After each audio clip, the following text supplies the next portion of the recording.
4 തവണ നിങ്ങൾ 2 bar repeat ചെയ്യുമ്പോഴത്തേക്ക് നിങ്ങൾക്ക് 8 ബാറിൻ്റെ നല്ലൊരു മെലഡി കിട്ടും. അപ്പം നിങ്ങൾ ഇൻട്രോ സീക്വൻസ് ചെയ്യുമ്പോൾ ശ്രദ്ധിക്കേണ്ട കാര്യം എന്ന് പറഞ്ഞാൽ, ഉദാഹരണത്തിന് നിങ്ങൾ ആദ്യം സാക്സ് ഇട്ട് വായിച്ച് അത് കഴിഞ്ഞ് സ്ട്രിങ് ഇടാനാണ് ഉദ്ദേശിക്കുന്നതെന്നിരിക്കട്ടെ. അപ്പം സാക്സ് ഇട്ട് വായിച്ച് എൻഡിങ് നോട്ട് പരമാവധി സായിൽ കൊണ്ട് നിർത്താതിരിക്കുക.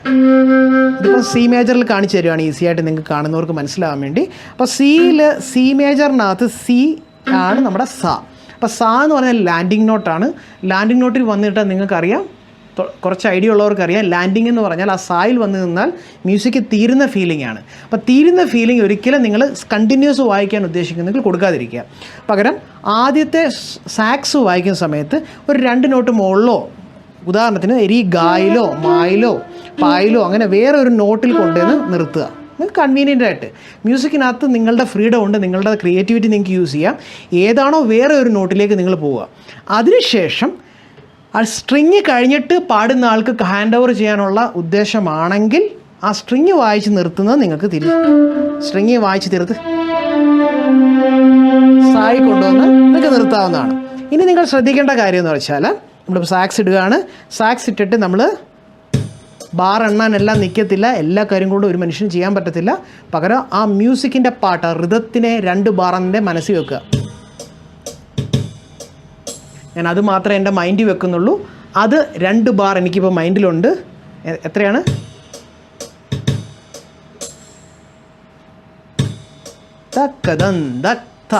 ഇതാണ് 2 ബാർ. ഇപ്പോൾ ഇതിൻ്റെ ഒരു പീസ് ഞാൻ വായിക്കാൻ പോവുകയാണ്. 4 തവണ റിപ്പീറ്റ് ചെയ്യുമ്പോൾ എനിക്കറിയാം 8 ബാർ കിട്ടും. നോക്കിക്കോ, സാക്സ് എടുത്തു, റിപ്പീറ്റ് ചെയ്യാണ്.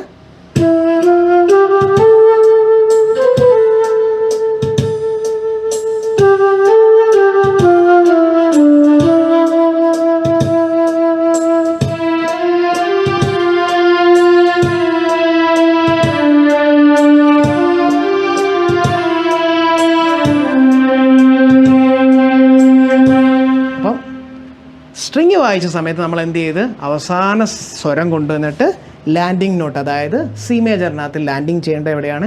സ, അതായത് സിയിൽ കൊണ്ട് കൊടുത്തു. നിങ്ങൾ ശ്രദ്ധിക്കേണ്ട ഇതിനകത്ത് പ്രധാന പോയിന്റ്, മൊത്തം കൂടെ മെലഡി ഫോക്കസ് ചെയ്ത് ടൈം ഔട്ടായിട്ട് തുടക്കക്കാർക്ക് വേണ്ടിയാണ്. ആകാതെ നിങ്ങൾ 2 ബാറായിട്ട് ഫോക്കസ് ചെയ്യുക. 2 ബാറിൽ ഒരു മ്യൂസിക് എന്തെങ്കിലും വായിക്കാൻ ശ്രമിക്കുക. ഒന്നുകൂടെ റിപ്പീറ്റ് ചെയ്യാണ്.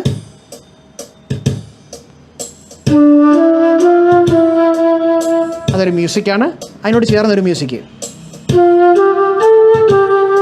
Tiny piece of മ്യൂസിക്കാണത്. അപ്പോൾ ടൈനി പീസ് ഓഫ് മ്യൂസിക് നമ്മളിങ്ങനെ അങ്ങോട്ട് അടുക്കി വെക്കുമ്പോഴത്തേക്ക് നിങ്ങൾക്കൊരു നല്ല മെലഡി ഫോം ചെയ്യാൻ പറ്റും.